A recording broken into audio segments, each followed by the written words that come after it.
Nous avons parlé de la Seine et nous allons continuer à parler de la Seine ensemble, ici et maintenant.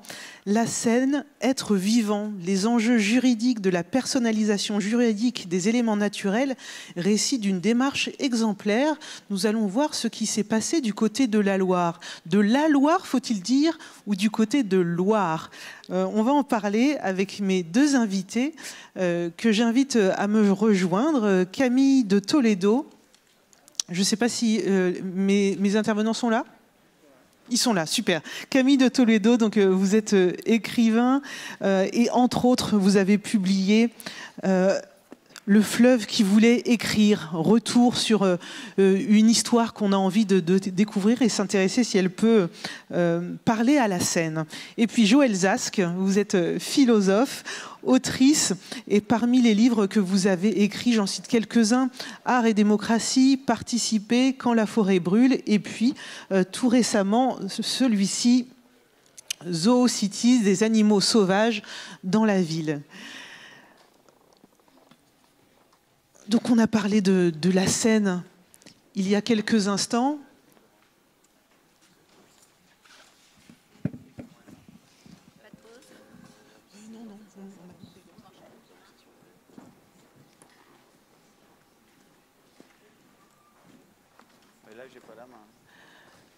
Alors, on fait quelques ajustements techniques.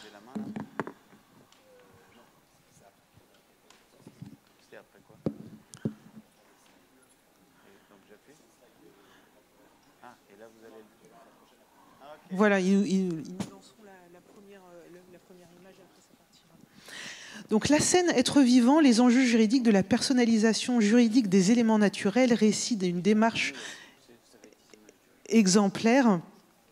C'est le titre qui nous réunit maintenant.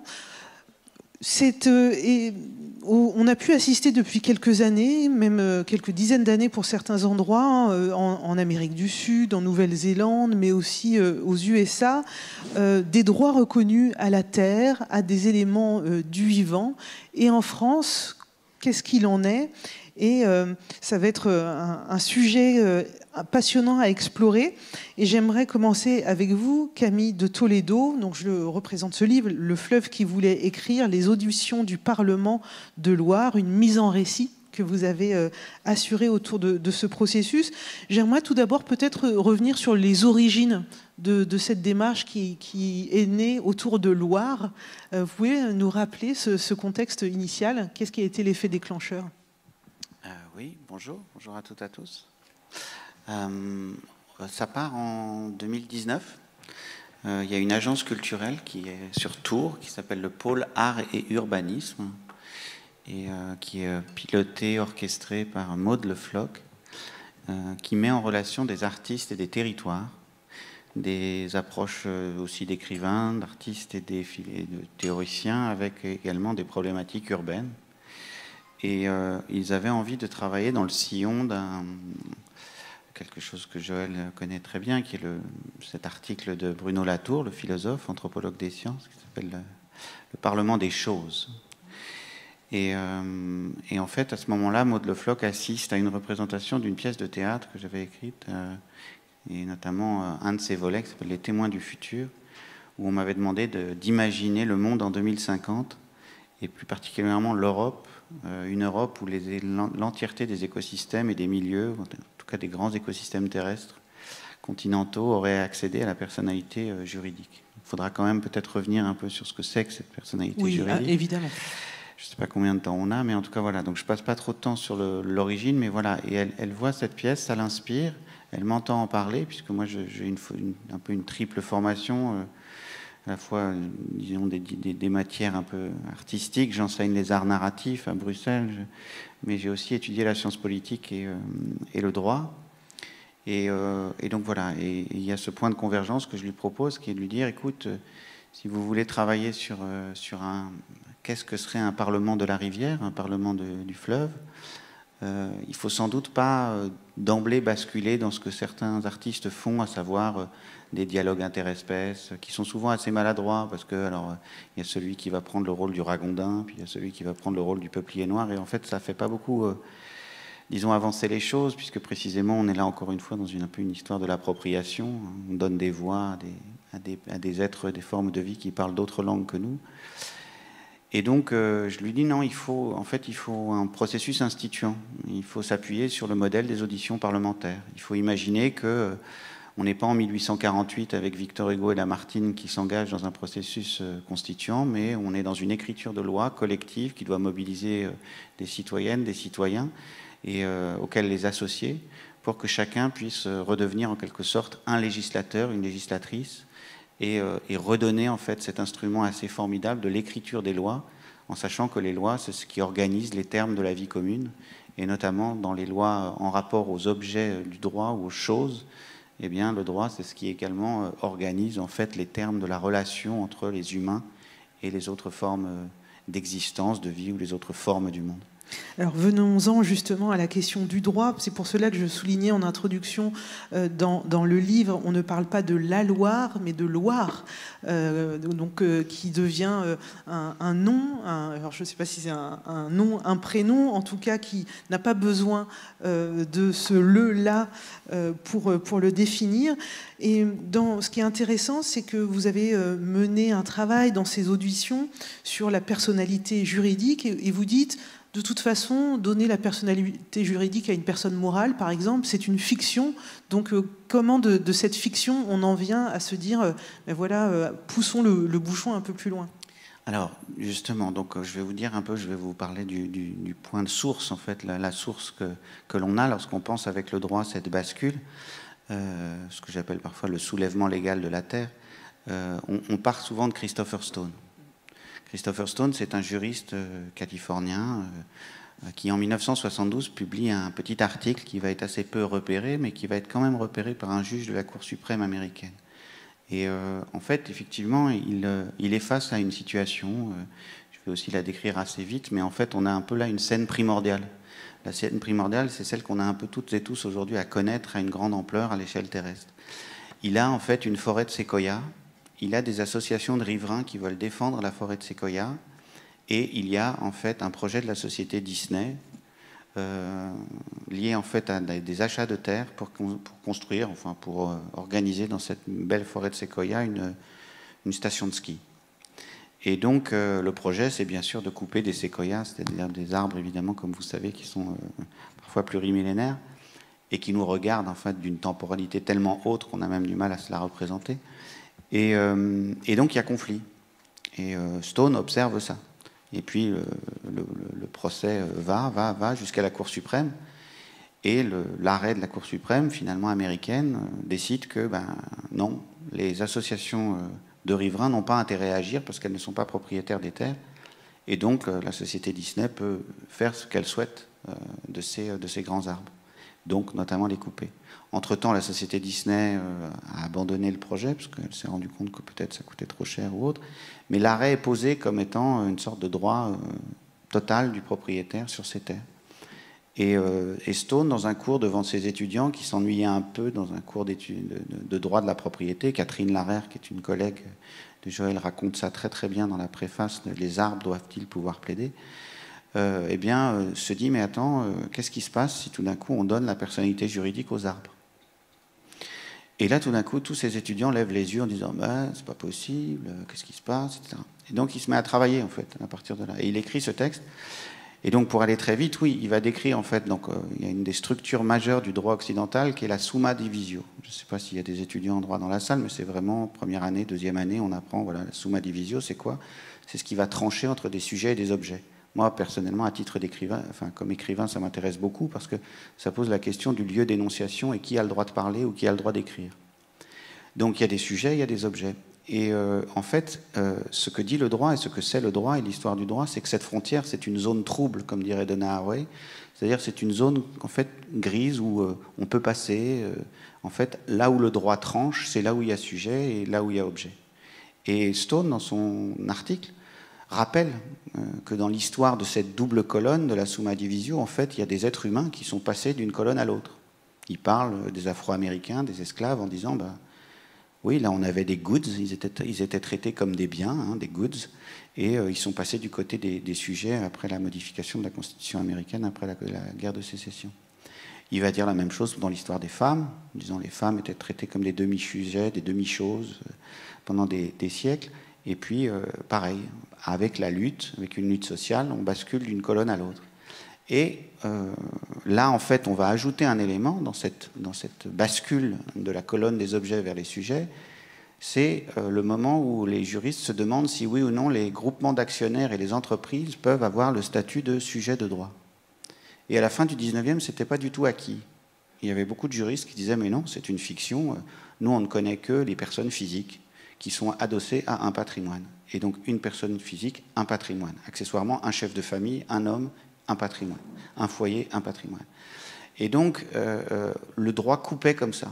Et des juristes vont dire, enfin il y a cette fameuse phrase qui est citée d'ailleurs dans le livre par deux juristes qui sont Leroy et Margueno, magnifique dans le chapitre, dans l'audition de Leroy et Margueno, où il rappelle une discussion assez connue en disant « oui, mais moi, j'ai jamais vu une personne morale dans un restaurant dîner avec moi. » Et l'autre lui répond « oui, mais je l'ai souvent vu payer l'addition. » Et donc, en fait, il y a ce dialogue comme ça, cette sorte de controverse, et on finit par dire « bon, on va protéger les personnes physiques, et donc on va couper le patrimoine en deux, et on va dire que les groupements d'actionnaires et les entreprises, d'ailleurs les associations également, et d'autres formes d'entités juridiques, vont pouvoir accéder à la personnalité juridique. De telle manière que lorsqu'il y aura une faillite, les foyers, les familles, les enfants seront protégés. Sinon, c'était le drame de Dickens ou le drame de Zola que l'on connaît, c'est-à-dire la misère, la faillite, la misère, etc. Et on vous prend tout, la maison, etc. Donc au départ, c'est pour protéger des personnes physiques qu'on crée cette entité. Sauf que l'histoire du XXe siècle est l'histoire, en fait, de cette grande cavale en avant, de cette grande emprise des droits des personnes morales, entreprises, sur le monde. Et je finis simplement avec ça, c'est que dans une situation anthropocène ou crise terrestre, il est d'une certaine façon assez spontanément compréhensible de voir que l'on va chercher à déséquilibrer le droit autrement, et donc à faire accéder des écosystèmes, des milieux au statut de personne juridique, de telle façon que ça contrebalancera ce surdroit ou ces méta-sujets que sont devenus les entreprises qui finissent par avoir un droit sur tout. J'aurais pu ajouter d'ailleurs dans les grandes personnes morales, les États. Voilà. Absolument. Et d'ailleurs, dans le livre, hein, on voit les différentes façons d'accéder à cette existence juridique, parfois par la jurisprudence, parfois par la loi, parfois par la Constitution. Mais je voudrais vous entendre, Joël Zass, parce que dans votre livre Zoocities, des animaux sauvages dans la ville, là aussi vous évoquez l'importance du droit ou du non-droit, puisque vous évoquez que le sauvage, le vivant sauvage dans la ville, qu'on peut regarder un peu bizarrement, en tout cas le droit ne l'adresse pas. Oui, alors effectivement, d'ailleurs il y avait plus de droits des animaux dans le passé. Par exemple, on faisait des procès envers des animaux qui n'avaient pas fait ce qu'on attendait d'eux. Il y a un célèbre procès au Moyen-Âge d'une truie qui divaguait en fait dans les rues. Donc elle a été menée au gibet finalement, et reconnue coupable. Et d'ailleurs il y a des évolutions en ce sens aujourd'hui. Mais ce qui est vrai aujourd'hui, c'est que bon, je parle d'animaux sauvages. Ce ne sont pas des animaux familiers, ce ne sont pas des animaux domestiques, ce ne sont pas des animaux féraux non plus d'ailleurs pour la plupart. Ce sont vraiment des animaux sauvages, mais qui débarquent en ville et qui n'ont absolument aucun statut. Alors que l'animal domestique, il tombe finalement dans une certaine juridiction, et c'est le cas de l'animal familier aussi. Hein. Regardez par exemple tout ce qui concerne les lois sur la divagation des animaux sauvages. Pour le chien, vous avez 100 mètres, le chat 300 mètres. Enfin voilà, il y a tout un comptage comme ça qui se fait et qui encadre de manière très stricte finalement le rapport homme-animal en tout cas, et les droits d'une certaine façon dérivés des animaux, de divaguer dans une certaine mesure, de se comporter de telle ou telle manière, etc. etc. Mais en ce qui concerne les animaux sauvages, il n'y a vraiment rien. C'est étonnant parce qu'il y a énormément d'animaux sauvages en ville. À Paris, il y en aurait environ 1500 espèces. Et puis on peut faire l'hypothèse qu'effectivement, il va y en avoir de plus en plus. C'est l'hypothèse que j'ai faite qui préside à l'écriture de ce livre, Zoocities.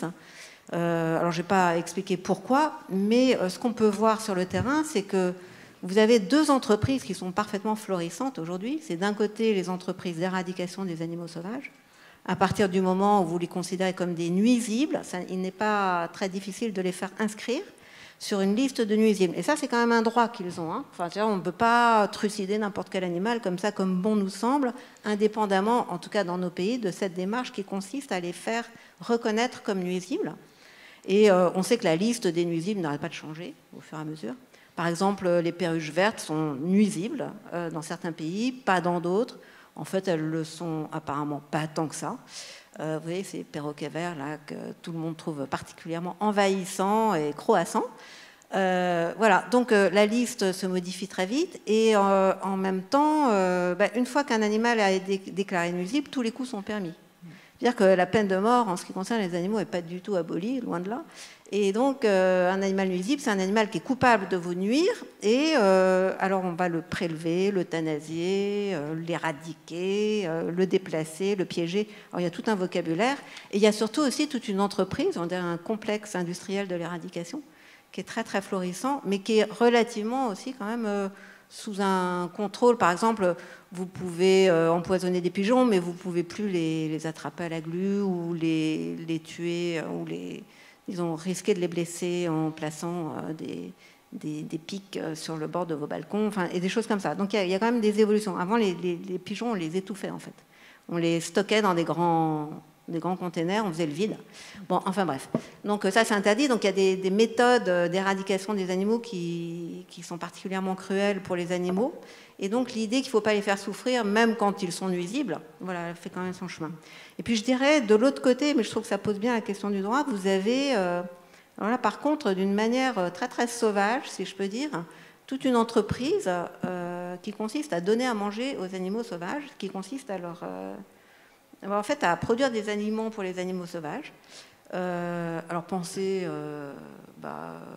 aux graines qu'on donne aux oiseaux, les mangeoires. Alors il y a toutes sortes. Alors, nous, on n'a pas énormément d'animaux dans nos pays, mais il y a des endroits en Amérique du Nord, par exemple, où là, pour le coup, l'industrie de fabrique d'aliments pour les animaux sauvages afin de les attirer, afin d'en prendre soin, afin de créer avec eux un lien, afin de leur montrer notre compassion, notre pitié, notre empathie.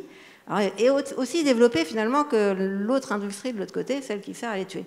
Donc, et je trouve qu'ici, on est un peu, de mon point de vue, justement dans une zone de non-droit, en fait, une zone où la question du droit, elle se pose de manière très très violente, parce que ce qu'on voit, c'est que ni nos sentiments négatifs vis-à-vis des animaux, ni nos sentiments positifs qui voudraient que nous formions avec eux une grande famille, ne sont opérants sur le terrain. C'est-à-dire qu'on arrive à des situations totalement injustes, absurdes, cruelles. Et par exemple, donner à manger aux animaux sauvages, c'est les tuer en général. La plupart du temps, en fait, ça revient à leur faire beaucoup de mal, parce que les nourritures, par exemple le pain au canard, sont pas appropriées. Et puis parce que aussi, du coup, c'est leur faire perdre définitivement toute distance de fuite, ce qui les rend dangereux, donc nuisibles, donc éradicables, si vous voulez. Donc on a des cercles comme ça vicieux oui. Et qui sont justement, moi à mon avis, le symptôme d'un rapport sans médiété, pour parler comme Aristote, c'est-à-dire qu'on ne pense pas à la relation avec les animaux du point de vue du droit. Alors, pour revenir à Loire, ce qui m'intéressait aussi dans ce regard, c'est que vous rappelez cette distinction entre le domestique et le sauvage, et je pensais au fleuve Loire, qui, dans certaines parties, on a vu des photos extrêmement sauvages, où son lit n'est pas construit, balisé, maîtrisé par l'humain, et puis des sections urbaines notamment, où l'homme a domestiqué depuis de nombreuses années le fleuve, et cette diversité du fleuve, finalement, lui donner voix en atteignant une reconnaissance juridique, c'est aussi lui poser la question de qui va prendre voix pour défendre les droits de cette entité. Et dans le livre, vous vous êtes posé cette question dans le processus des traducteurs, des gardiens. J'aimerais que vous nous en parliez. Comment qui prend voix, comment, et parler de la Loire sauvage ou de la Loire urbaine, c'est aussi des enjeux, j'imagine, différents. Oui. Alors, c'est vrai que lorsque l'on se pose la question de cette transformation légale, il y a deux questions, en fait, dans ce que vous avez dit. Il y a une question de comment est-ce que l'on compose l'entité, comment est-ce qu'on la définit, comment est-ce qu'on donne sa circonscription. Alors, c'est vrai que très, très, très vite dans les discussions, c'est le bassin versant, hein, c'est l'unité écosystémique qui a du sens. Le bassin versant, c'est, vous voyez, enfin, c'est tout le... Ah, on le voit d'ailleurs là. Ça, c'est un bassin versant c'est le bassin versant de Loire, c'est l'ensemble de ces veines terrestres qui composent, voilà, et qui rentrent un peu plus vastement dans le cycle de l'eau. Donc ça c'est comment est-ce qu'on compose, comment est-ce qu'on définit les choses. Alors cet été, on a eu un exemple avec le Tavignanou, un fleuve en Corse, avec une déclaration des droits du fleuve Tavignanou. C'est une des premières déclarations de droits qu'on enregistre, en tout cas en Europe. Je dis en passant d'ailleurs, par parenthèse, que l'Europe sera en quelque sorte la bonne dernière de la classe, hein, puisque l'ensemble des continents désormais ont pris ce train-là des droits de la nature et plus particulièrement de la personnalisation juridique d'un certain nombre d'écosystèmes de milieux, voire parfois de la terre-mer dans son entier. Donc, comment on compose, comment est-ce qu'on découpe? Parce que c'est un des soucis qu'on a. Parce que le vivant et l'homéostasie terrestre, enfin cette sorte de génie terrestre à produire des conditions d'habitabilité, eh bien, en fait, c'est de l'interdépendance. C'est une totalité, en fait. On pourrait dire tous les éléments sont nécessaires. Donc, c'est complexe parce qu'on va dire avec le droit, tiens, on va découper. On va dire, il y aura le bassin versant de Loire, il y aura le bassin versant peut-être du Rhône, il y aura des grands écosystèmes. On va dire, tiens, il y aura tel littoral, mais le littoral, il va s'arrêter à la frontière entre la France et l'Espagne. Donc, on voit bien que le droit découpe. Il commence par découper entre des pays, ensuite il découpe entre des circonscriptions, etc. Donc, il y a la question de la découpe. Et c'est pour ça que les théoriciens du biorégionalisme, je crois, reviennent assez comme ça en force aujourd'hui pour essayer de nous dire, mais peut-être que la manière dont nous encodons, dont nous avons découpé avec nos codes juridiques, techniques, en fait, ce ne sont pas du tout les bons codes. Il faudrait être beaucoup plus respectueux des logiques terrestres et donc découper autrement. Donc la découpe du bassin versant de Loire semble être une entité intéressante pour réfléchir, comme pour d'autres rivières, etc. Et ça, c'est la question de la composition. Ensuite vient la question du qui parle pour. Qui est le visage humain ou l'interface humaine de l'entité. Alors là, il y a une multitude de réponses. Ça, c'est la joie de la plasticité du droit. En fait, il y a une multiplicité de réponses. Et il ne faut pas du tout se dire « Ah oui, donc ça y est, on va avoir des gardiens fixes, alors, et donc forcément, ils vont être élus, donc on va reproduire les mêmes problèmes. » Il faut penser ça comme une question ouverte qui nous est posée à toutes et à tous pour définir les conditions d'un mandat terrestre. En fait, on connaît, nous autres, les mandats impératifs. C'est des mandats de démocratie directe. Grosso modo, le représentant doit faire ce qu'on lui a dit, point barre. Ensuite, il y a les mandats représentatifs, dont on se plaint souvent parce que, justement, ils confisquent, ils font autre chose que ce qu'on leur a demandé de faire, ou on avait des espoirs et ils les ont trahis, etc., qui est le risque représentatif dans lequel on baigne, je dirais, et dont on souffre régulièrement. Et puis, il y a le mandat terrestre, qui est là, posé comme une question, un peu de manière énigmatique. Alors certains vont répondre avec le mot diplomate, d'autres vont répondre avec ce mot de traduction. Moi, j'entre beaucoup par la question du langage, avec la question de la traduction. Comment est-ce que l'on traduit bien, en sachant que toute éthique de la traduction pour des entités non humaines, c'est une éthique qui dit en fait que l'on sait dans la traduction que l'on trahit. Quand on passe d'une langue à l'autre, on sait ce que l'on trahit. On sait l'entièreté des sens implicites qui sont dans une langue, c'est-à-dire dans des attaches entre le code et la chose, qui disparaissent dans l'autre langue. Donc, il y a une éthique de la traduction des voix ou des langages des autres qu'humains, des autres formes de vie. Ça, c'est la traduction. Il va y avoir une logique de gardien. Alors, je peux donner quelques exemples, puis je finirai là-dessus. La rivière Whanganui, ou Whanganui, comme on la prononce, en Nouvelle-Zélande, a opté par une représentation fixe. Elle va dire, on nomme des gardiens. Et il y a un visage humain avec un cercle. Alors, il y a un premier cercle qui est un peu, si vous voulez, l'exécutif ou le board de la rivière, avec toute la charte de la rivière. Et ce sont des gardiens, ça c'est facile pour eux, qui ont été choisis parmi les Iwi Whanganui, c'est-à-dire des tribus autochtones, indigènes, qui vivent le long de la rivière et qui donc ont un rapport d'intensité, d'attachement et de sacralité et de fort avec l'entité considérée. Ça, c'est un mode. Le mode de la trato, c'est de dire toute personne. Dans la loi française, on n'a pas encore ça, mais on sait qu'il y a un certain nombre de personnalités juridiques, des associations, des collectivités territoriales qui peuvent agir au nom d'eux. Bon, on n'est déjà pas très loin en France. Pour la trato, ça va être un peu plus vaste. Ça peut être n'importe quelle personne, y compris des personnes humaines, physiques, qui peuvent agir dans un procès, notamment pour défendre les droits de la rivière. On pourrait tout simplement dire que ce sont des avocats qui sont convoqués par la personnalité juridique. Là où ça se corse, c'est quand on en vient à la question des dommages et intérêts et voire des revenus du travail terrestre. Voilà. C'est là pour moi que ça commence, à dire vrai. Parce que la bascule et le soulèvement légal de la terre, et le fait qu'il va y avoir des droits subjectifs d'entité, en fait, c'est déjà en chemin et on est déjà entré dans ce monde-là. Bon, on traîne un peu la patte en Europe, mais ça vient. La question, c'est en fait, et j'entendais parler dans la table ronde précédente des services écosystémiques, c'est qu'est-ce que la personnalité juridique permet justement de dévier par rapport à cette double peine qu'est le service écosystémique. Mais ça, si vous voulez, on y reviendra un peu plus tard. Cette question de qui prend la parole, Joël Zask, pour moi, ça fait écho à vos travaux sur la démocratie participative. Comment on peut participer? Là, on ajoute un nouvel élément à ce tour de table de la participation démocratique, le vivant.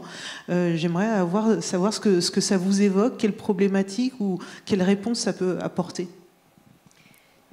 Alors, en partant d'un peu plus loin, je vais prendre l'arche de Noé. Moi, j'aime bien. C'est Noé, vraiment un gardien, mais pas un mauvais gardien, un gardien qui vous empêche votre liberté, mais un gardien qui vous protège, en fait.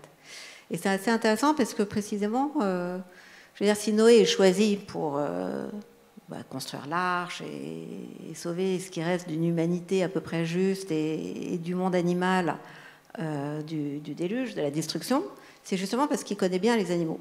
Il y a des récits, des midrash qui vous expliquent que Noé, c'est un grand connaisseur des animaux. C'est un éthologue avant la lettre, si vous voulez.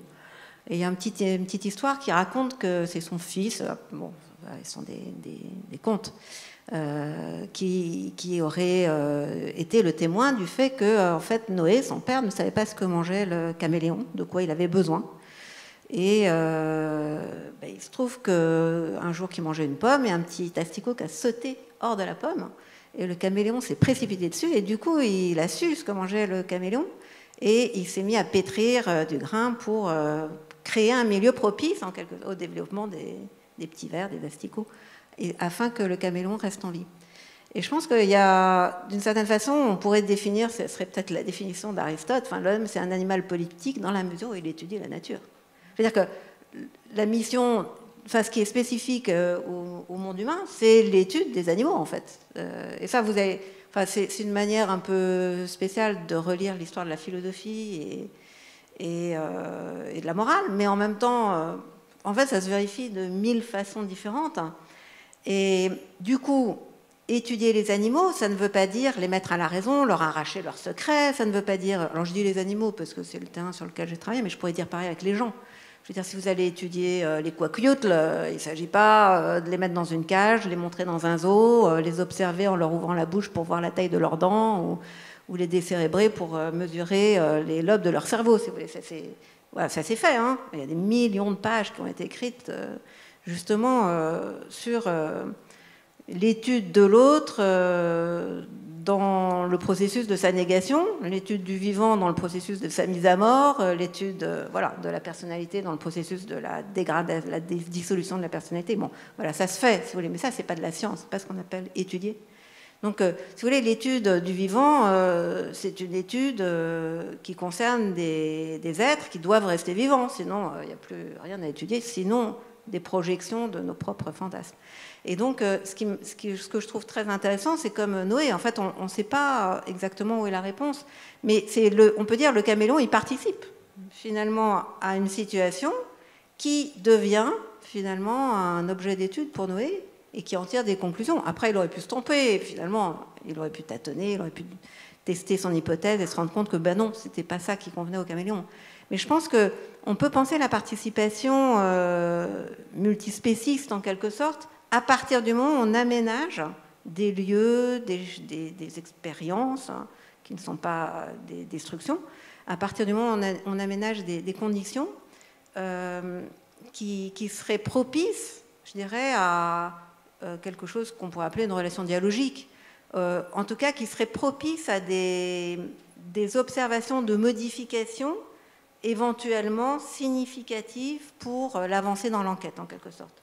Mais c'est pareil quand on étudie, c'est intéressant, la psychanalyse du nourrisson, etc. Je veux dire, il n'y a pas de dialogue avec le nourrisson, et pourtant il y a une psychanalyse du nourrisson, si vous voulez. Il n'y a pas de, je veux dire, on ne passe pas par une discussion qui recourt à des concepts ou à des images acoustiques. Donc voilà, il me semble que disons que la participation est absolument requise dans le processus d'une enquête, quel qu'il soit, pour, c'est pas de donner la parole, c'est pour justement aller au plus près finalement de la manière dont l'être qui est étudié interagit avec son environnement. Nous faisons partie à partir du moment où nous l'étudions ou où nous vivons à son contact.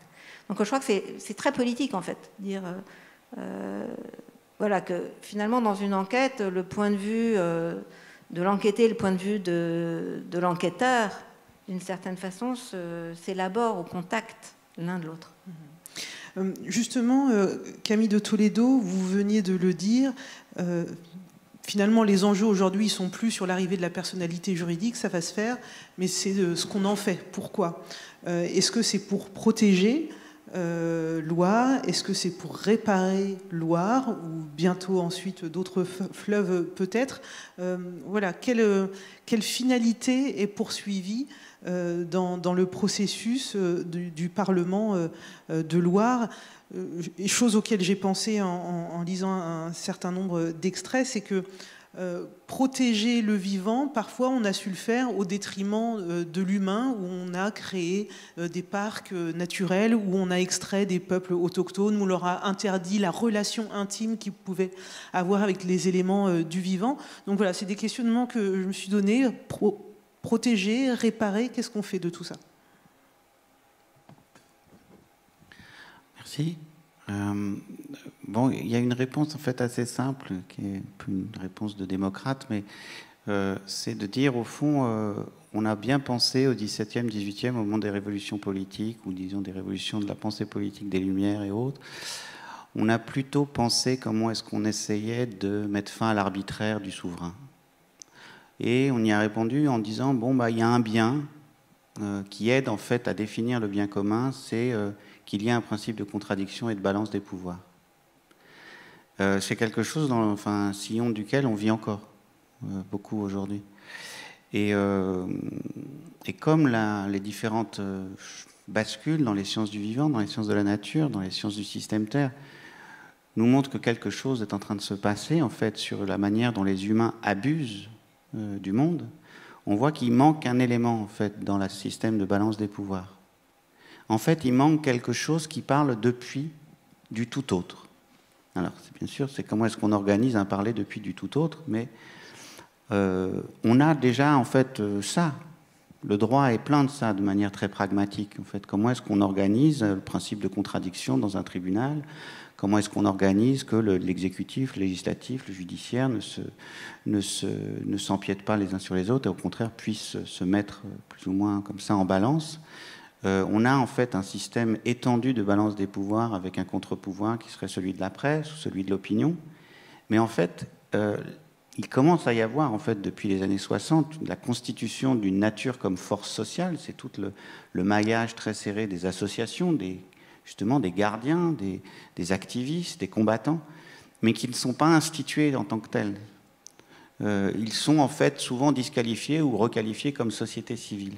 Et ce sont souvent en fait des gardiens fragiles parce qu'ils reposent sur notamment de l'argent bénévole, que ce soit Greenpeace ou le WWF, où j'ai été m'exprimer une fois et où ils disaient oui, c'est vrai que nos sources de financement sont toujours en quelque sorte une variable d'ajustement. Le schéma complet qui se cache un peu derrière la personnalité juridique des éléments de la nature, c'est que si Loire est un sujet et qu'elle peut toucher des dommages et intérêts en son nom, et que par ailleurs, on commence à ouvrir ce chapitre du travail terrestre en disant que Loire travaille. Loire travaille parce que sa masse d'eau est utilisée par les centrales, que sa masse d'eau est utilisée par les barrages hydroélectriques, que sa masse d'eau est utilisée par les agriculteurs. On pourrait estimer que son être ou sa personnalité, ou sa vaste personnalité, comme j'aime parfois le dire, soit rémunérée pour ce travail qu'elle fait, qui n'est pas le travail incommensurable de la nature, comme dirait Mathieu Duperrex, ou avant lui Georges Bataille, mais le travail commensurable, c'est-à-dire capté. Alors si on va au bout du raisonnement, alors ça veut dire que Loire touche des revenus, Et que va-t-elle faire avec ces revenus?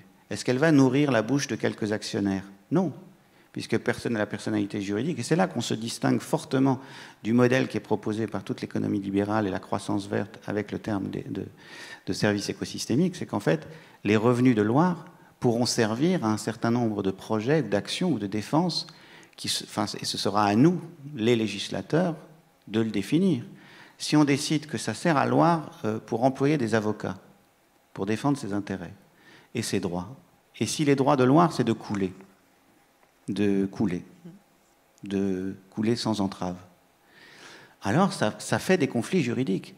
Est-ce que ça veut dire pour autant, comme vous l'avez présenté, que le Loire va gagner en justice? Non. Ce que ça permet, c'est la balance des pouvoirs. Ce que ça permet, c'est de refaçonner la scène du conflit pour qu'une sorte de pure nature, telle qu'on la voit parfois dans certaines images, soit instituée, disons, défendue par des voix qui seraient humaines, mais ontologiquement, qui auraient basculé du côté d'intérêts, disons, purs terrestres, et qui, résultat, permettrait que le conflit ait lieu. Plutôt qu'il soit, disons, et ça nous permettrait, disons, de sortir d'une certaine éco-paternalisme. Et c'est vrai que c'est très intéressant parce que la figure de Noé est à la frontière de ça, en fait. C'est que souvent, en fait, la façon qu'on a de penser le terme de gardien, c'est un peu l'humain tuteur ou l'humain, d'ailleurs, le terme est employé par Christopher Stone, tuteur, curateur, etc. Curateur est déjà un peu plus intéressant. Mais donc, qu'est-ce qu'on fait de ça? Voilà. Après, j'aurais une autre petite réflexion qui était souvent dans les auditions du Parlement de Loire, c'était est-ce que nous autres, dans nos pays techniques ou naturalistes, comme dirait Descola, où on s'est donc beaucoup séparé des êtres de la nature, est-ce qu'on est culturellement prêt? Ça, on y viendra tout à l'heure, parce que j'ai envie qu'on en parle. Mais pour renverser, là encore, j'ai dit ça déjà à la table ronde précédente ou avant, en étant l'avocate du diable, et quand Loire déborde et dévaste des habitations, etc., là aussi, comment ça pose la question? Est-ce qu'on envisage la conséquence de la conséquence ou la causalité d'une autre causalité humaine à la base? Ça aussi, ça, c'est une dimension, ce qui dit droit, dit devoir aussi. Oui, ça c'est la rêverie et c'est très amusant, ce sont des questions un peu vertigineuses. En fait, il y a des réponses dans le fleuve qu'il voulait écrire et j'espère vraiment que ça vous servira aux uns et aux autres à vous faire une idée, parce qu'à la fin, ce que je dois dire, c'est pas tellement moi ce que je pense, mais plutôt comme ce livre instituant processus où en fait on pose tout un tas de questions, et c'est cette sorte de maïotique où on aimerait bien que ça serve d'un manuel de droit à venir pour toutes ces rêveries.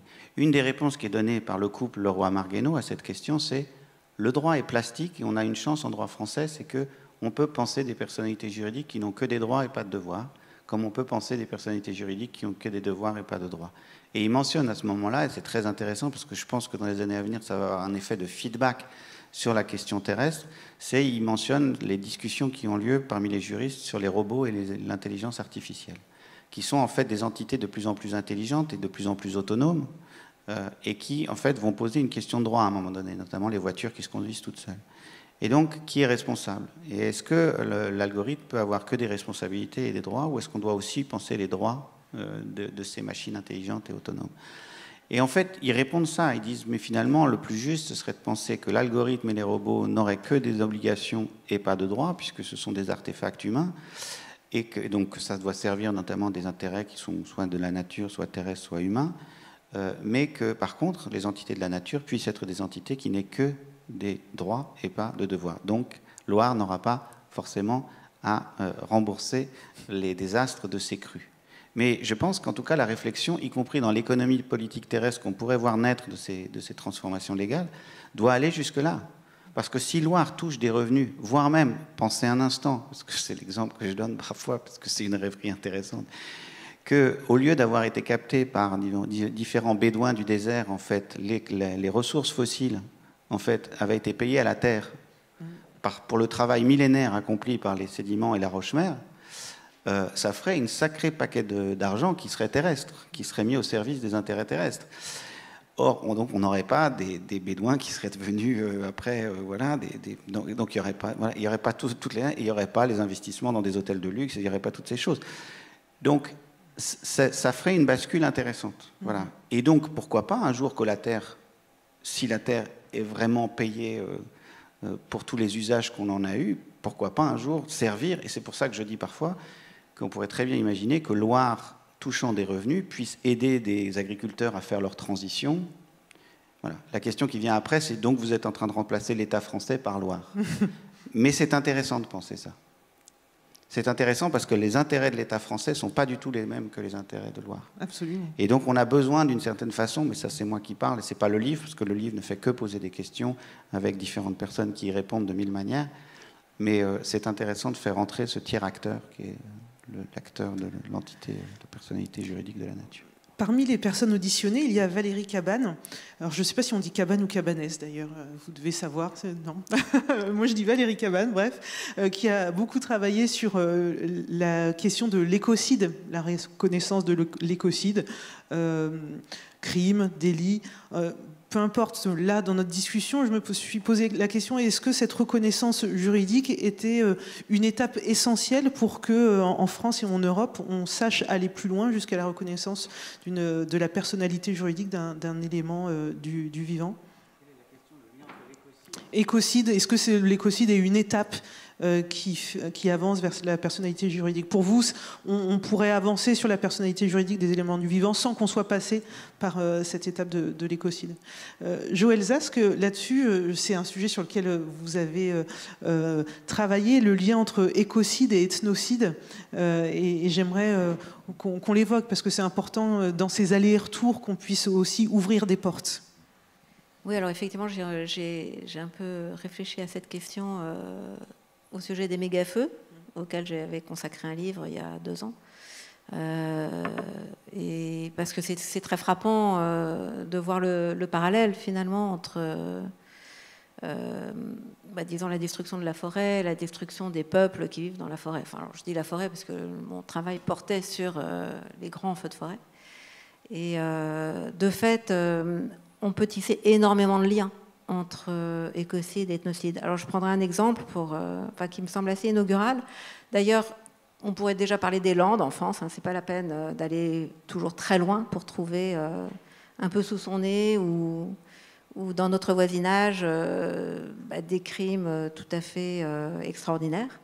Les Landes sont réputées une région un peu incontrôlable. Et là, on est dans les années 1820-1840, et en fait, il va y avoir un programme de colonisation des Landes qui vise, d'une part, à assécher les marais pour planter une des premières plantations, finalement, de France, c'est-à-dire une forêt de pins destinée à l'industrie navale et à la construction de bâtiments.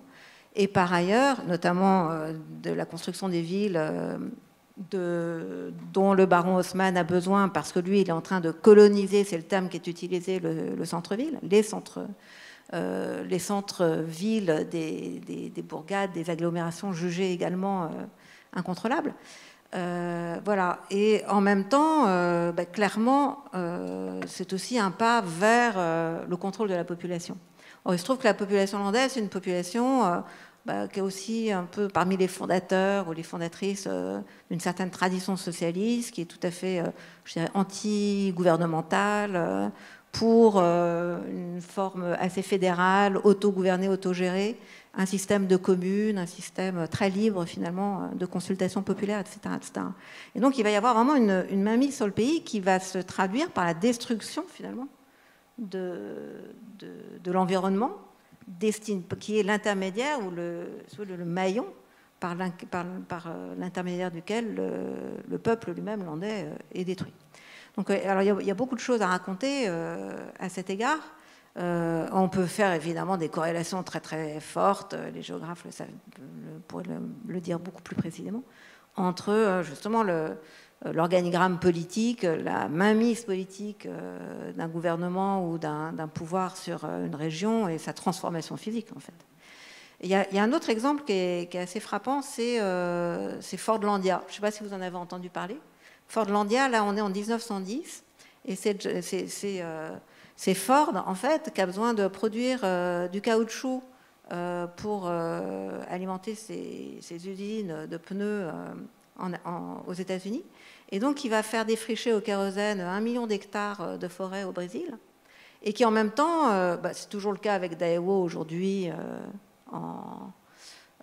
notamment à Java, à Sumatra, à Bornéo, etc.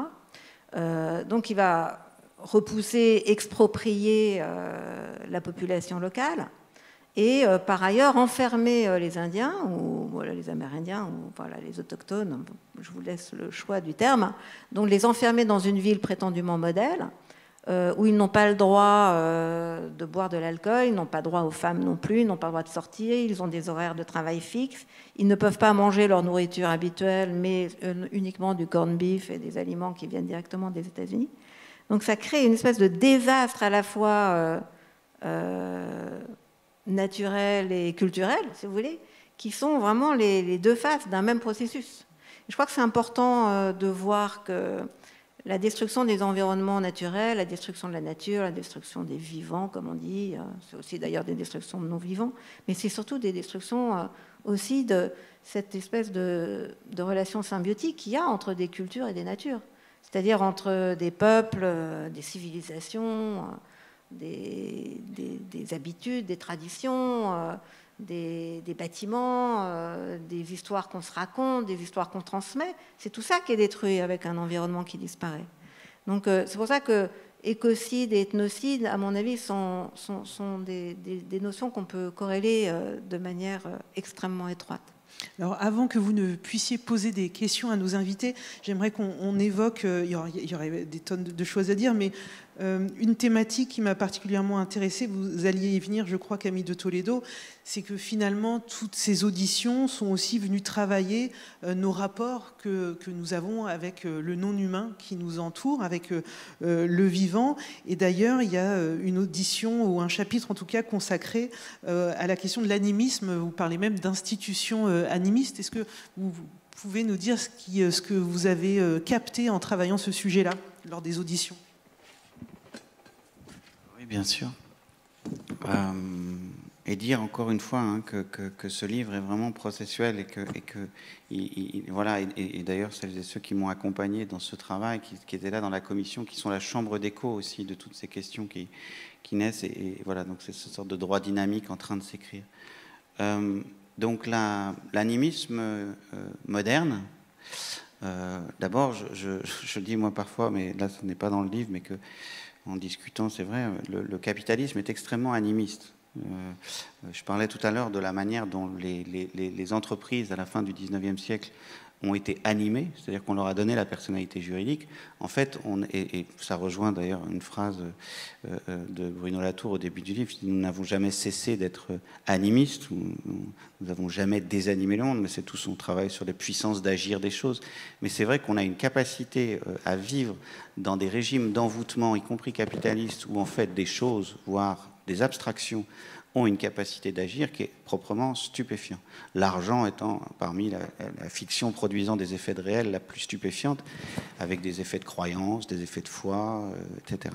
Donc les actionnaires, les entreprises, les marques sont vraiment déjà la marque animiste totale de nos économies développées. Ensuite, s'ajoute ce tournant qui est mentionné par... Donc on s'éloigne vraiment là de l'ontologie et de la définition évidemment anthropologique du terme animiste. Voilà. D'ailleurs, je pense qu'une discussion passionnante en parlant de Noé sur des éléments, en tout cas dans la Bible, entre monothéisme et animisme, et une zone grise, parce qu'en fait dans la Bible il y a énormément d'animation. Le Sinaï se soulève, le buisson ardent parle. Enfin, il y a des intensités de présence de la divinité qui tout d'un coup se localisent avec des lieux comme ça. Bon bref. Donc même dans le monothéisme, il y a cette dimension-là de lieu d'intensité où tout d'un coup ça s'anime, ça prend vie.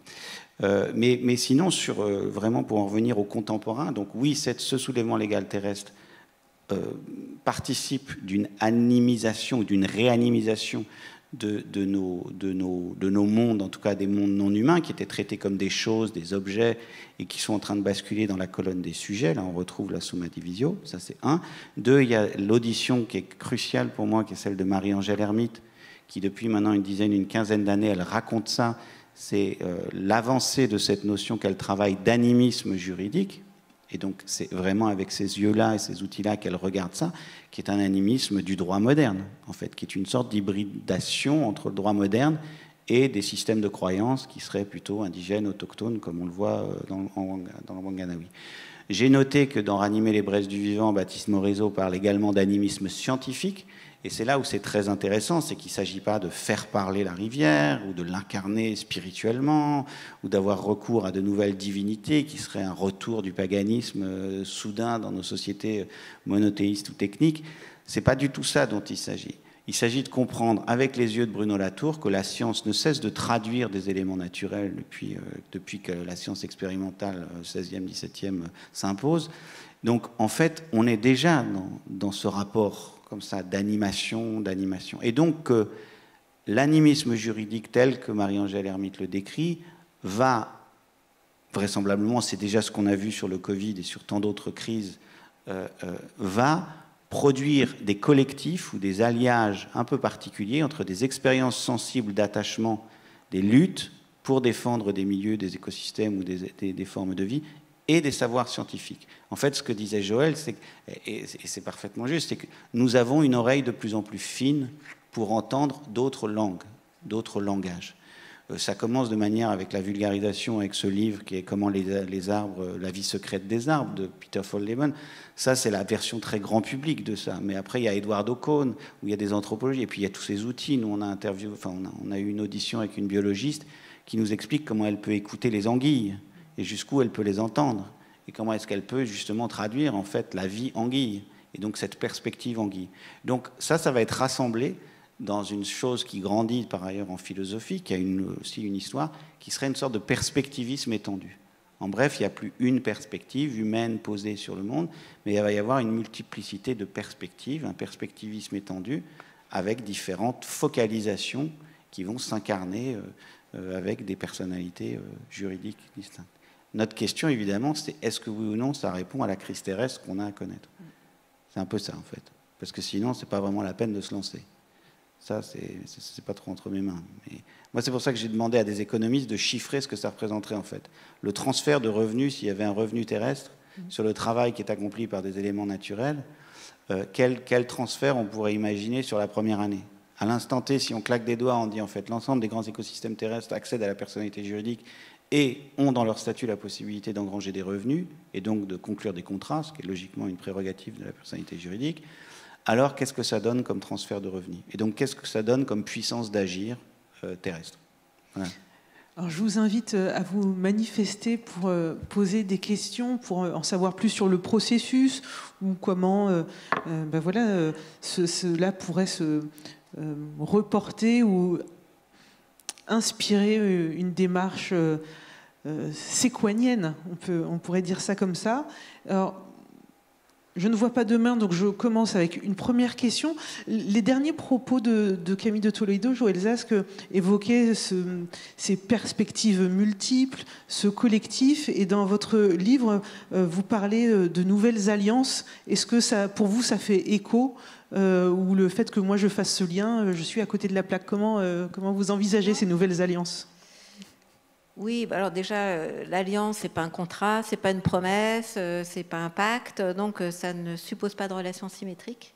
Et ça, je crois que c'est assez important de penser la symétrie, ou plus exactement des formes d'égalité sans identité. C'est-à-dire qu'on peut avoir des relations égalitaires, c'est-à-dire que chacun ait une place dans l'univers, en quelque sorte, et qu'il ait un lieu où il puisse réaliser ce qu'il a en propre, où il puisse accomplir son cycle de vie, où il puisse exister...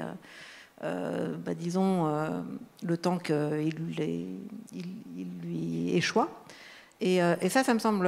voilà, c'est important. Et en même temps, ce genre de considération ne plaide pas du tout en faveur d'une égalisation identitaire des rapports. C'est-à-dire qu'en fait, on a toute une construction éthique et juridique qui est fondée sur la réversibilité des positions, en fait. Sur une espèce d'égalité un peu arithmétique, l'autre est mon semblable, l'autre est le même que moi, je le respecte parce que justement il est mon alter ego, lui aussi a une sensibilité, lui aussi souffre, lui aussi pense, lui aussi a besoin de ceci et de cela. Donc c'est-à-dire qu'en fait il y a une espèce de jeu de miroir et de projection sur l'autre pour d'une certaine façon assigner ce à quoi il a droit en fonction de ce à quoi j'ai droit moi. Et ça, je trouve que ce genre de relation, qui n'est absolument pas ce vers quoi tend le Parlement dont Camille vient de parler, ce genre de relation, en fait, est contre... comment dire, elle est contre-productive. Elle mène à la catastrophe, en fait. Enfin, on sait, d'ailleurs, politiquement, la politique du même, hein, ça a toujours été catastrophique. Donc, c'est même tout l'inverse de la démocratie. Donc, si on veut vraiment penser un droit démocratique, alors à ce moment-là, il faut justement rétablir et valoriser le droit à la pluralité, en fait. Et la pluralité suppose, moi je ne dirais pas des traductions, effectivement, moi j'aime bien l'idée de gardiennage, ça me conviendrait mieux. Traduction suppose une langue, et la langue n'est pas partout. Mais il est vrai que, disons, se créer avec les moyens qui sont les nôtres, et vis-à-vis desquels nous devons rester très modestes.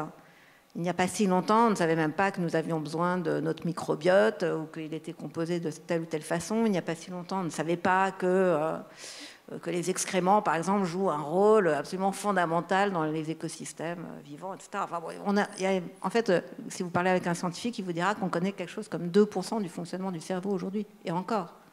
Donc, il n'y a pas très longtemps, je parlais avec un spécialiste, un chercheur en neurobiologie ou en biologie moléculaire, et qui m'expliquait que... Alors, je lui ai dit, mais les drosophiles, par exemple, parce que c'était son matériau, il dit, mais elles ne souffrent pas, les drosophiles, elles ont... Et il me dit, mais bien sûr qu'elles souffrent. Alors, il m'a décrit des tas d'expériences, tout à fait nouvelles d'ailleurs, en fait, qui sont des enregistrements de l'activité cérébrale des drosophiles, lorsque, par exemple, vous leur présentez un danger, une nourriture qu'elles n'aiment pas. Alors en fait, elles se mettent à bouder dans un coin, elles ne bougent plus, elles sont presque traumatisées. Il faut les amadouer pour qu'elles reprennent. Voilà. Et puis, il y a des quantités d'observations. On ne sait rien. Enfin, ce qu'on sait, c'est très peu par rapport à la masse de choses qu'on pourrait savoir. Donc je crois que c'est important aussi de prendre en considération cette masse d'ignorance qui nous environne.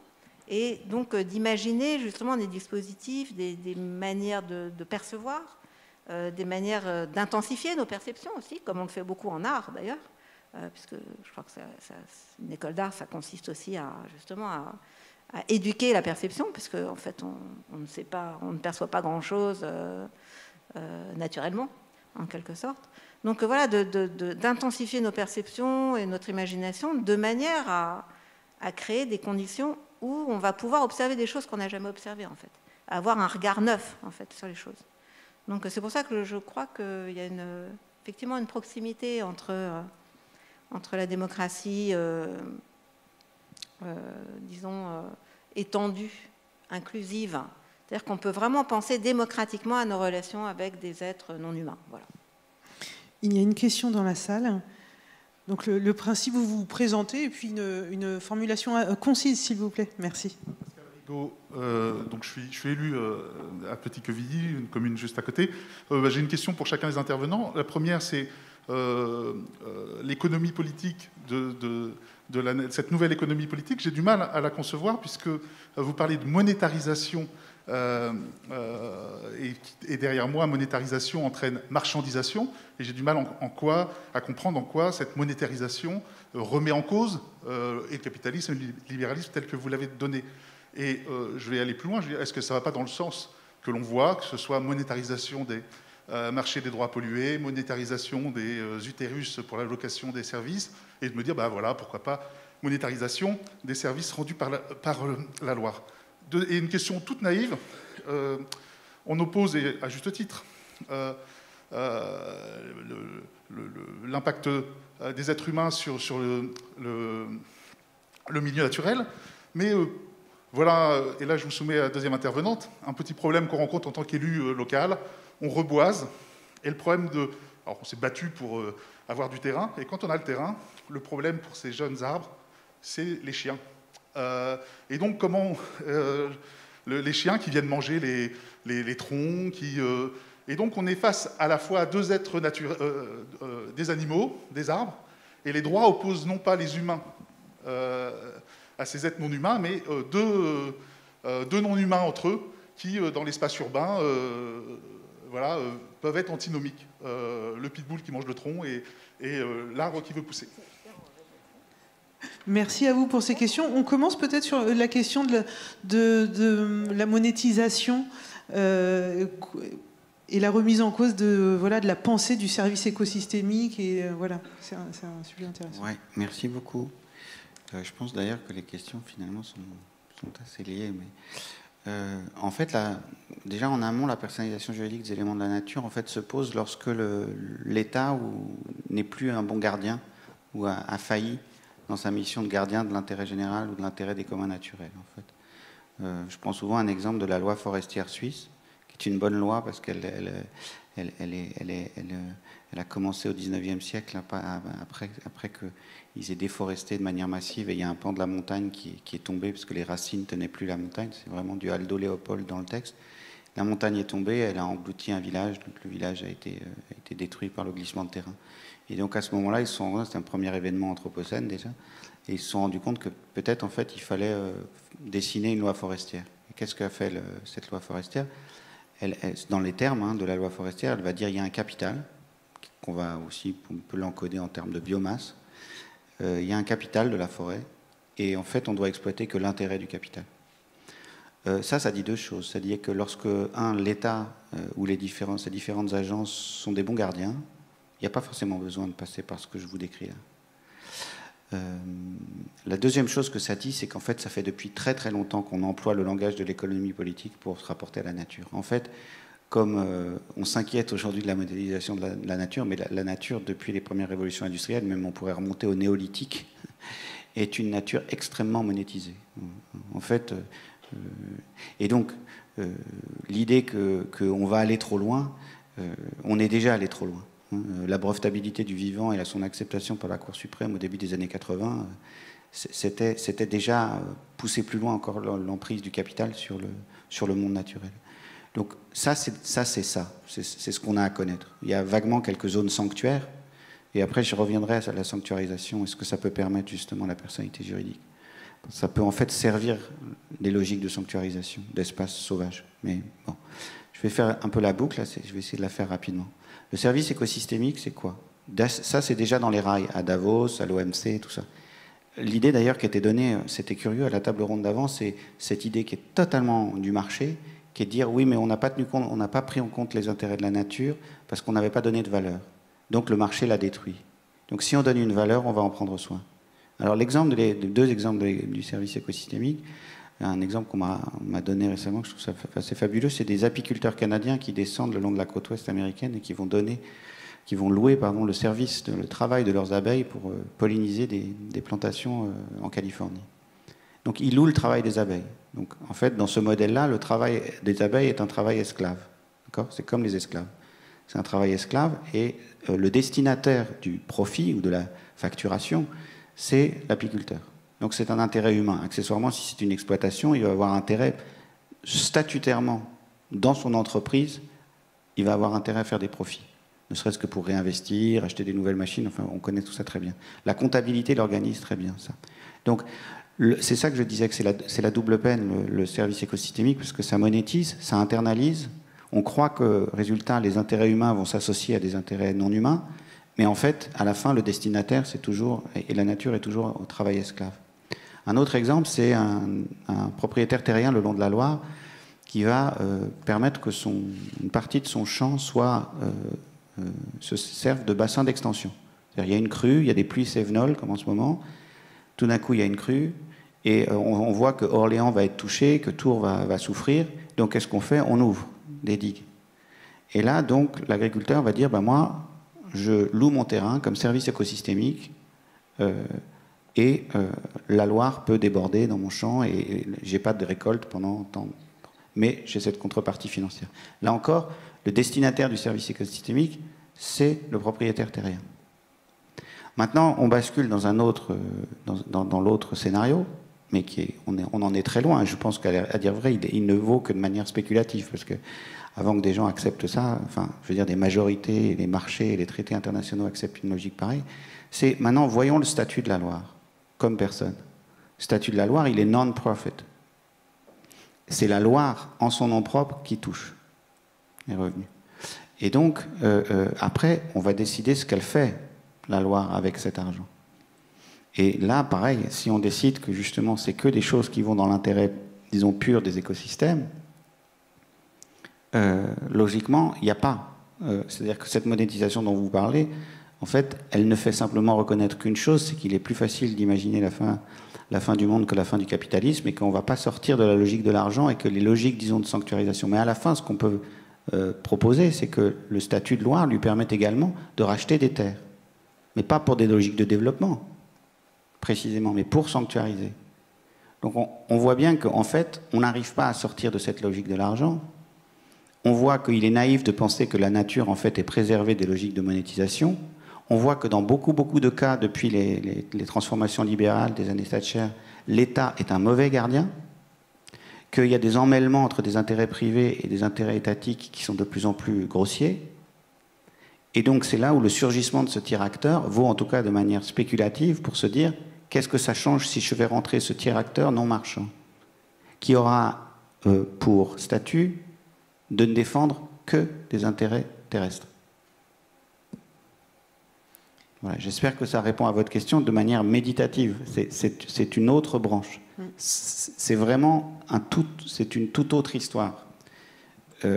Mais ça prend acte du fait qu'on va avoir du mal à se séparer de la question de l'argent, ça c'est sûr. Merci à vous pour cette réponse. D'autres, vous vouliez compléter? Oui, allez-y, Joël Zask. Non, il y avait une autre question. Non, je crois, justement, j'allais chercher, mais allez-y.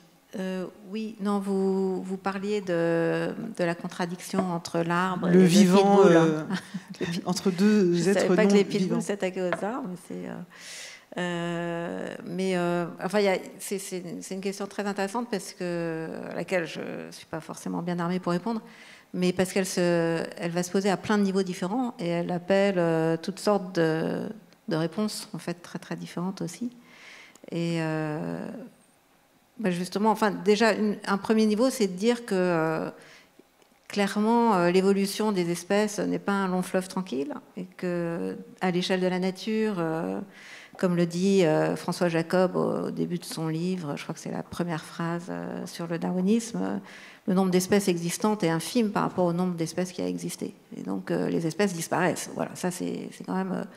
à l'échelle donc du vivant, une réalité absolument incontournable. Est-ce que la nature fait bien les choses pour autant? On n'en sait rien, tout dépend de l'échelle à laquelle, encore une fois, on se situe.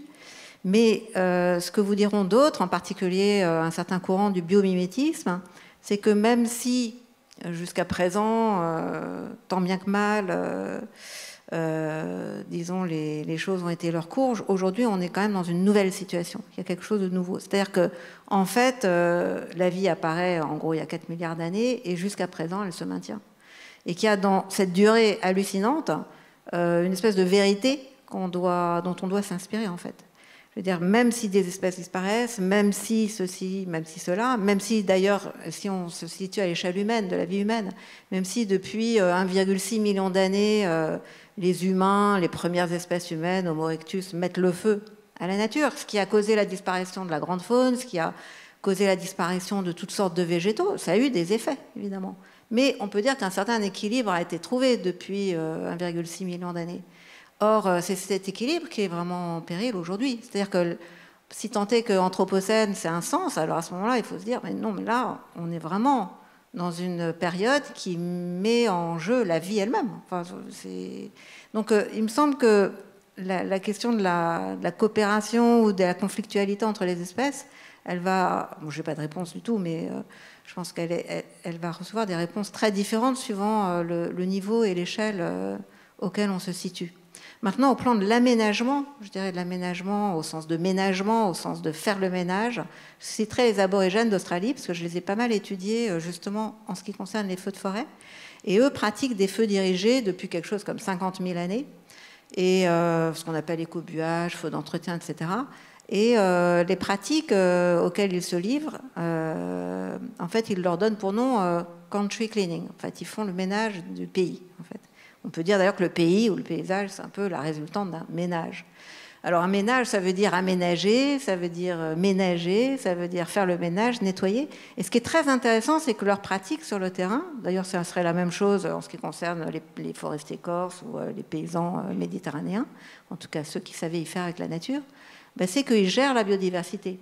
C'est-à-dire qu'en fait, ils connaissent très très bien les plantes, les animaux, les gens, et ils savent...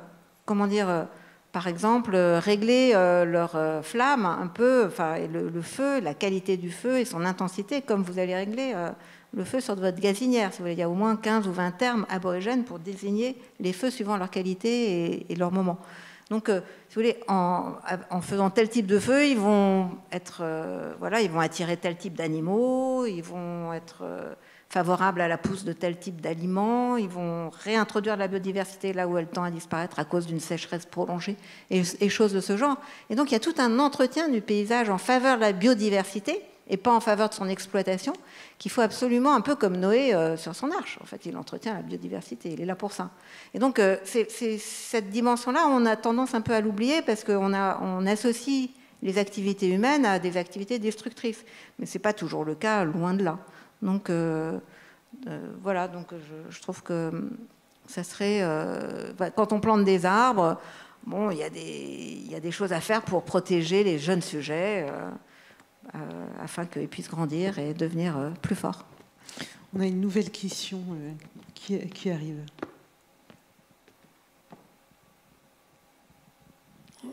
Bonjour. Dominique Croiset, citoyen retraité, qui trouve beaucoup d'intérêt à être présent aujourd'hui et à vous écouter. C'est une question pour M. de Toledo, certainement très maladroite. J'ai beaucoup apprécié vos propos. J'ai beaucoup apprécié l'idée que vous avez développée sur l'exigence juridique du fleuve Loire. Mais à travers tous les propos que vous avez développés, est-ce qu'il n'y a pas le risque de créer de nouveaux dogmes? Et comme nous le savons tous, tout nouveau dogme présente des dangers, peut-être aussi importants que les dangers du dogme capitaliste que vous avez soulevé. Est-ce que, enfin, je ne sais pas si vous comprenez ma question, je ne sais pas si elle est... Si, en tout cas. Enfin, c'est une impression qui me vient là. Est-ce qu'il n'y a pas un danger de dogmatisme? Merci à vous pour cette question très claire, selon moi. Oui. Merci, oui. En fait, en vous écoutant, moi je ne suis pas du tout quelqu'un de... Je suis écrivain aussi, hein, vous savez. En fait, l'espace de l'écriture romanesque, et notamment là, c'est une mise en récit, justement, c'est que sans cesse, il y a du principe contradictoire, en fait. Ce qui m'intéresse, c'est des focalisations. Là, sur une scène, je présente, par exemple, une version, mais il y aurait 1000 autres entrées.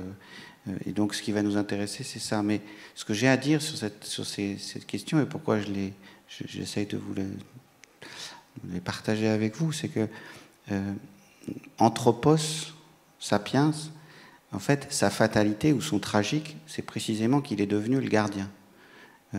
En fait, on est partout dans des logiques d'ingénierie, ou on pourrait dire également de gouvernance du vivant. Monsieur parlait de ce choix cornélien qu'il a à faire entre des arbres et des chiens.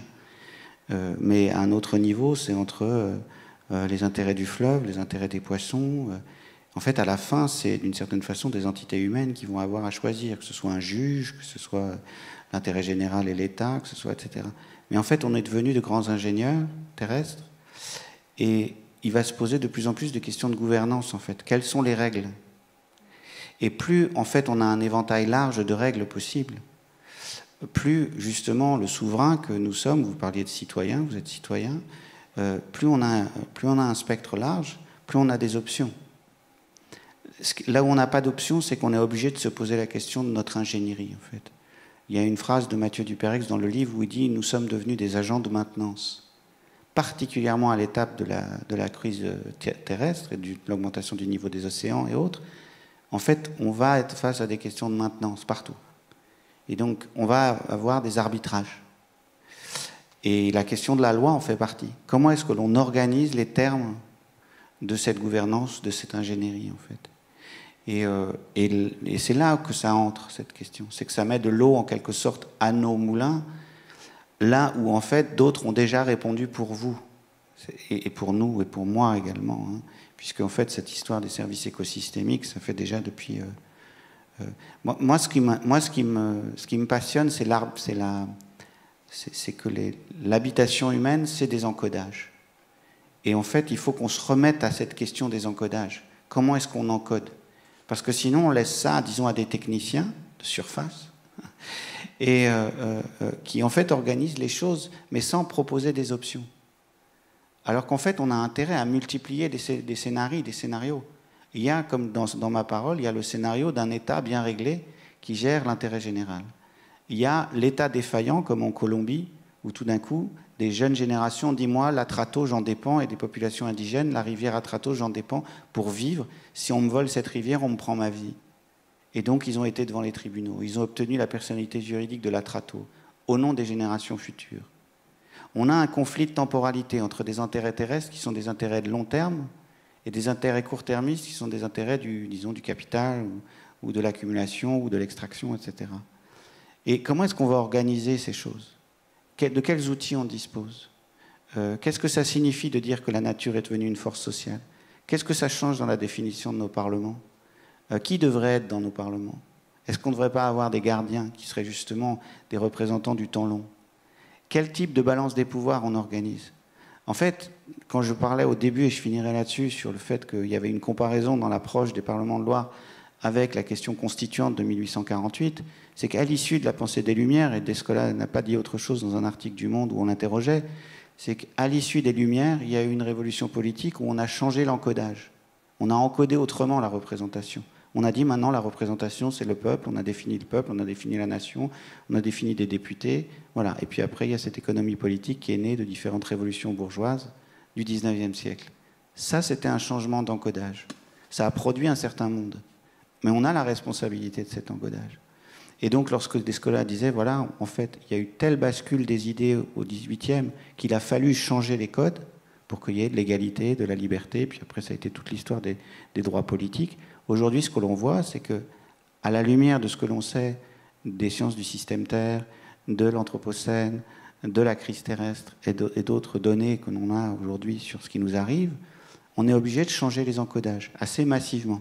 Et il va y avoir plein d'arbitrages. Et le fleuve qu'il voulait écrire est vraiment une introduction à ça, à comment est-ce que l'on change et quel choix on va faire. Après, ce ne sera pas à moi de décider. C'est-à-dire que moi, j'ai rien. Je suis juste un écrivain, j'ai juste un micro-poste universitaire. Il ne faut pas avoir peur de moi. Moi, j'ai aucun... Par contre, ce que je peux faire, c'est en quelque sorte avoir un service public de l'imaginaire pour verser des options ou des dessins légaux à nos réflexions, pour dire qu'il n'y a pas seulement une option. Voilà. Et c'est ça qu'on a essayé de faire, en tout cas, tout au long de ces 2 années avec le Parlement de Loire et maintenant qui est dans ce livre. Voilà, j'espère que vous ai un peu moins effrayé.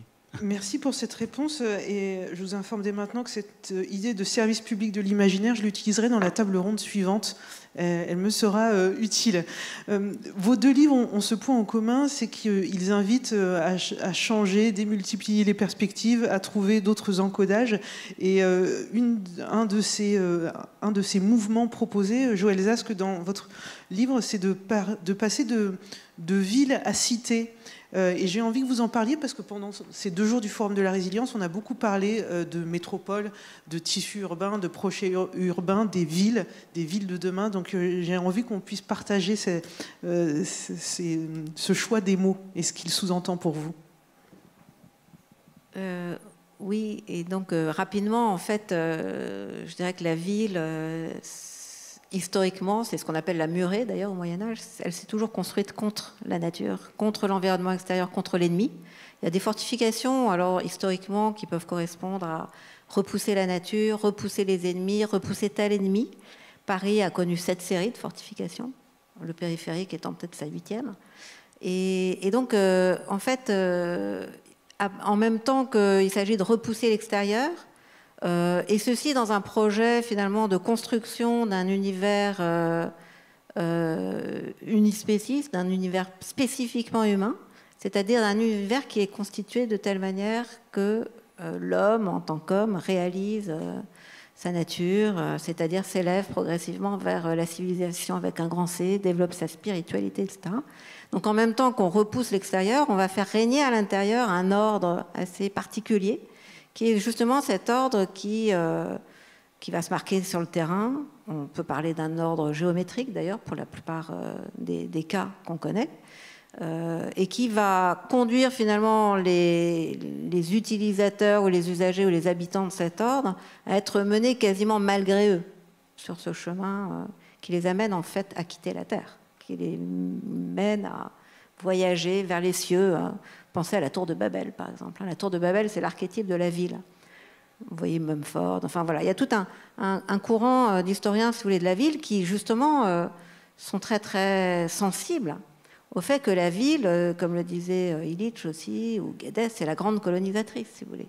Alors le problème de la ville, c'est que, certes, peut-être que malgré nous, nous y sommes menés vers les stades les plus élevés de la civilisation, ce dont on peut d'ailleurs douter, mais le fait est qu'on ne produit absolument rien de ce dont on a besoin en tant qu'urbain et qu'on rejette vers l'extérieur tous nos déchets. Et donc, si vous voulez, quand on dit la ville, c'est la grande colonisatrice, elle est à l'abri de ses remparts, mais en même temps, elle est d'une dépendance folle. Et donc, ça a son geste, alors je parle d'une manière très abstraite, ça va être justement de mettre la main sur les campagnes. Alors ça s'est fait de tout temps et en tout lieu. Alors justement, ce qui est intéressant avec l'idée de cité, c'est que ça permet de repenser la condition urbaine avec la démocratie, avec la nature, avec l'étranger, avec l'autre, avec le très lointain, avec le proche étranger, etc. etc. Et du coup, on change complètement de paradigme. C'est-à-dire que, évidemment, la cité, alors pour citer les termes d'Aristote, même la cité, c'est une communauté de vie heureuse, bon, c'est une communauté du bien vivre, mais c'est aussi une communauté, autosuffisante, comme il dit. Et je crois que c'est important, c'est intéressant de penser à l'autosuffisance, parce que, justement, l'autosuffisance, alors il ne s'agit pas d'une autosuffisance complète, d'une autarcie, etc., mais quand même de réfléchir à la production de nos conditions d'existence. Là, ça réinitialise notre rapport à l'environnement complètement. Parce que partout où on se préoccupe justement de la production des conditions d'existence, et pas de profit. Je veux dire, je rappelle entre parenthèses que l'agriculture industrielle ne produit que 20% ou 30% des ressources alimentaires mondiales aujourd'hui. Et que 80% des terrains, disons, plantés industriellement sont destinés à l'alimentation du bétail, aux biocarburants, à l'industrie, etc., et pas à la nourriture. Et qu'on fait aujourd'hui d'ailleurs une différence entre l'aliment et la nourriture, parce que vous avez des aliments qui ne nourrissent pas. Je veux dire, l'autosuffisance, c'est aussi manger, c'est-à-dire produire la nourriture et pas l'aliment. Et donc découpler la nourriture du profit, si vous voulez. Ce que Jefferson reprochait par exemple aux physiocrates, c'est des vieux débats, ça date du XVIIIe siècle. Donc je pense que réfléchir à la subsistance, c'est créer avec l'environnement des relations complètement différentes de celles qui le convertissent en stock de ressources, etc. etc. Donc je dirais que la cité, très pragmatiquement, très concrètement, elle peut commencer là aussi. Elle peut commencer avec le jardin partagé, en fait. Merci à vous. Je pense que ça va bien faire écho à nos réflexions. Il est temps de conclure. Je voudrais vraiment vous remercier pour ces échanges. Merci à vous. Et j'aimerais vraiment vous inviter à découvrir ces livres, Le fleuve qui voulait écrire aux éditions Les liens qui libèrent, qui donnent à voir, parce qu'il y a énormément d'illustrations, et à lire toutes les questions qui sont soulevées. Et comme vous l'avez dit, Camille de Toledo, j'ai sans doute aussi biaisé l'approche du livre avec mes quelques questions, mais ça permet à chaque rencontre d'ouvrir de nouvelles portes. Et Joël Zask, ce livre Zoocities, des animaux sauvages dans la ville, aux éditions Premier Parallèle, là aussi réinventer nos rapports, notre regard sur ce qui nous entoure. Ça fait partie des enjeux de cette adaptation et de ces transitions des territoires. Merci à vous deux. Merci à vous.